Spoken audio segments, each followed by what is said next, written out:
Song of the Redwood Tree by Walt Whitman. A California song, a prophecy and indirection, a thought impalpable to breathe as air, a chorus of dryads fading, departing, or hamadryads departing, a murmuring, fateful giant voice out of the earth and sky, voice of a mighty dying tree in the redwood forest dense.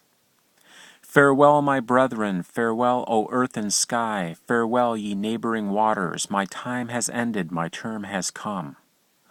Along the northern coast, just back from the rock-bound shore and the caves in the saline air from the sea in the Mendocino country, with the surge for bass and accompaniment low and hoarse, with crackling blows of axes sounding musically driven by strong arms.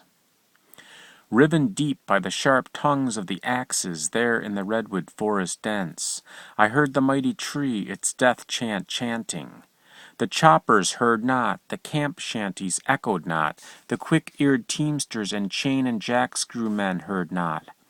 As the wood spirits came from their haunts of 1,000 years to join the refrain, but in my soul I plainly heard.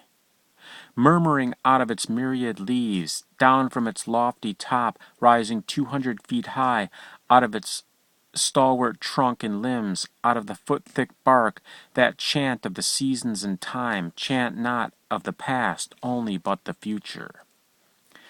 You untold life of me, and all your venerable and innocent joys, perennial hardy life of me, with joys mid-rain and many a summer sun, and the white snows and night and the wild winds. Oh, the great patient, rugged joys, my soul's strong joys unwrecked by man. For know I bear the soul befitting me, I too have consciousness, identity. And all the rocks and mountains here have, and all the earth, joys of life befitting me, and brothers mine.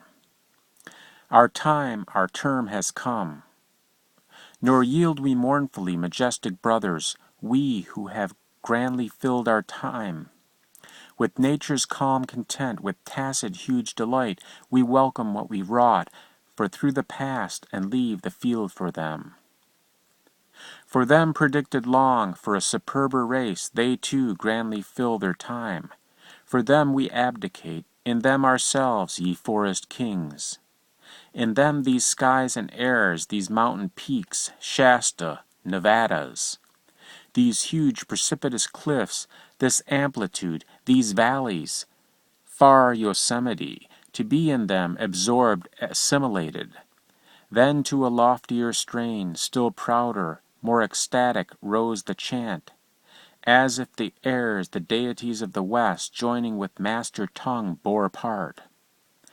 Nor wan from Asia's fetishes, nor red from Europe's old dynastic slaughterhouse, area of murder plots, of thrones, with scent left yet of wars and scaffolds everywhere, but come from nature's long and harmless throes, peacefully builded thence, these virgin lands, lands of the western shore.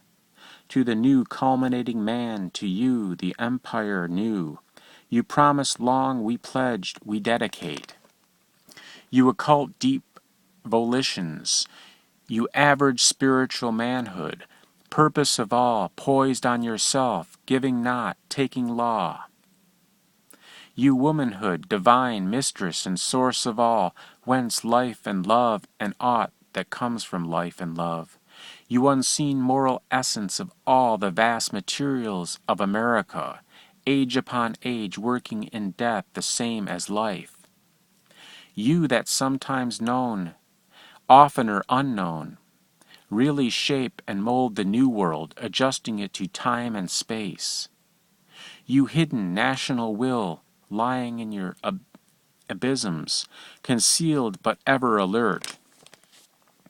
You past and present purposes, tenaciously pursued, may be unconscious of yourselves, unanswered by all passing errors, perturbations of the surface, you vital, universal, deathless germs beneath all creeds, arts, statutes, literatures.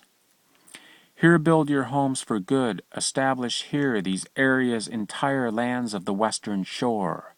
We pledge, we dedicate to you, for man of you, your characteristic race.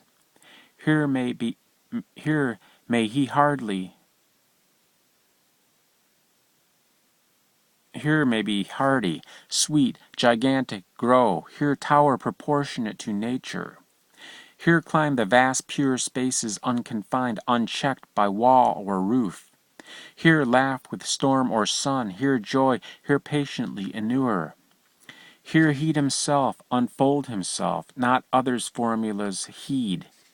Here fill his time, to duly fall, to aid, unwrecked at last, to disappear, to serve. Thus on the northern coast, in the echo of teamsters' calls and the clinking chains and the music of choppers' axes, the falling trunk and limbs, the crash, the muffled shriek, the groan. Such words combine from the redwood tree as of voices ecstatic, ancient and rustling. The century-lasting, unseen dryads singing, withdrawing, all their recesses of forests and mountains leaving. From the Cascade Ranges to the Wasatch, or Idaho, far, or Utah, to the deities of the modern henceforth yielding the chorus and indications, the vistas of coming humanity, the settlements, features all in the Mendocino woods I caught. The flashing and golden pageant of California, the sudden and gorgeous drama, the sunny and ample lands, the long and varied stretch from Puget Sound to Colorado South, lands bathed in sweeter, rarer, healthier air, valleys and mountain cliffs, the fields of nature long prepared and fallow, the silent cyclic chemistry, the slow and steady ages plodding, the unoccupied surface ripening, the rich ores forming beneath. At last the new arriving, assuming, taking possession, a swarming and busy race, settling and organizing everywhere, ships coming in from the whole round world and going out to the whole world, to India and China and Australia and the thousand-island paradises of the Pacific, populous cities, the latest inventions, the steamers on the river, the railroads, with many a thrifty farm, with machinery and wool and wheat and the grape and diggings of yellow gold. But more in you than these, lands of the western shore, these but the means, the implements, the standing ground. I see in you, certain to come, the promise of thousands of years, till now deferred, promised to be fulfilled, our common kind, the race. The new society at last, proportionate to nature, in man of you, more than your mountain peaks, or stalwart trees imperial.